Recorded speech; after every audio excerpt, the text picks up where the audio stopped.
L'intervention orthophonique dans les troubles développementaux des enfants bilingues, donc c'est la formation dont sont titulaires Anne-Laure Delunati et Christelle Chabert, dont une session a eu lieu à Manosque. Une vingtaine d'orthophonistes de PACA étaient présentes, dont je crois 9 de notre département. J'aimerais développer au maximum cette formation que j'ai créée, ce module de formation que j'ai créé en faveur des orthophonistes pour la prise en charge des troubles développementaux survenant chez des enfants bilingues.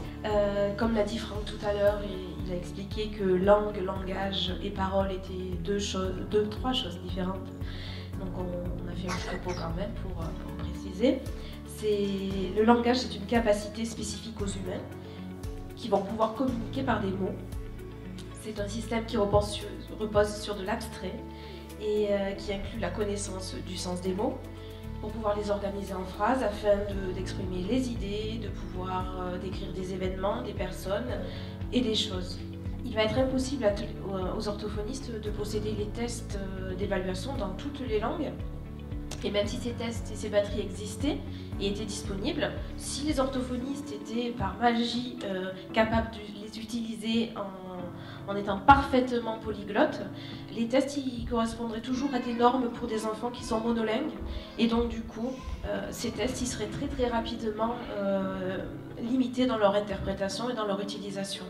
Et on va toujours rechercher l'alliance thérapeutique dont parlait Franck, parce que c'est un travail qui ne va pas se faire en individuel dans notre petit coin. Une rééducation orthophonique, pour qu'elle fonctionne, il faut que les parents s'investissent, il faut que les acteurs autour de l'enfant aient conscience des difficultés sans les stigmatiser, qu'ils puissent avoir un minimum de renseignements là-dessus. Donc c'est vrai qu'on doit très souvent rester en lien assez direct avec les enseignants et les parents pour arriver à prendre au mieux les difficultés de l'enfant. Donc Franck a parlé effectivement de ces bilinguismes-là. En fonction de ces bilinguismes-là, on va corréler au grand stade de développement du langage de l'enfant et ça va nous permettre de comprendre et de cibler d'éventuels troubles langagiers pathologiques ou pas. Mais sans cette connaissance, on est un petit peu face à un double écueil. Soit on va sous-estimer la difficulté, soit la surestimer à cause du bilinguisme de l'enfant. Donc on doit vraiment être informé, formé et très vigilant lors de ce bilan. On rejoint un petit peu la notion de formation nécessaire des soignants autour de ce thème-là. Je reprends un petit peu sur le bilinguisme précoce simultané. Comme l'a dit Franck, c'est déjà in utero qu'on commence à acquérir la langue. Donc on part de 4 mois de grossesse à peu près jusqu'aux 2-3 ans de l'enfant. Cet âge de 2-3 ans, il n'est pas décidé au hasard. C'est que jusque-là, l'enfant, il ne va pas différencier les deux langues. Il va recevoir une information auditive et il va la traiter comme une seule et même source. Donc là, à ce stade-là, l'apprentissage des langues, la L1, la L2, ne rencontrera pas d'obstacle majeur. Ces données, elles vont être mises en lien justement avec ce qu'on connaît du développement langagier et qui est valable pour tous les enfants, qu'ils soient monolingues ou bilingues. Par exemple, les premiers mots d'un enfant, c'est vers 15 mois et le développement du lexique au-delà de 50 mots, c'est entre 18 et 20 mois.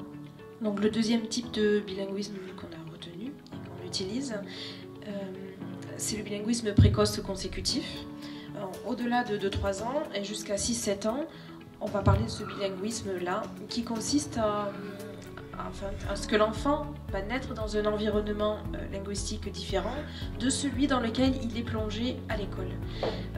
L'enfant il va être confronté à une nouvelle langue et il va devoir s'adapter à celle-ci. Et cette adaptation va se faire par en gros 4 phases. Dans cet apprentissage, on note énormément d'importance de la première langue parce que si la première langue est bien maîtrisée, ça va aider la deuxième langue à se mettre en place le mieux possible. On parle d'un développement réflexif des deux langues. Et pour que l'enfant puisse investir cette nouvelle langue, il va falloir qu'il y trouve de l'intérêt, qu'il trouve un sens. C'est justement ça, de ne pas l'obliger à parler, à le contraindre, mais plutôt lui donner une image suffisamment positive de cette langue pour lui donner envie de l'investir. On va devoir prendre l'enfant dans un environnement socio-culturel, historique, linguistique. Et du coup, l'orthophoniste se doit bien évidemment de se former au bilinguisme.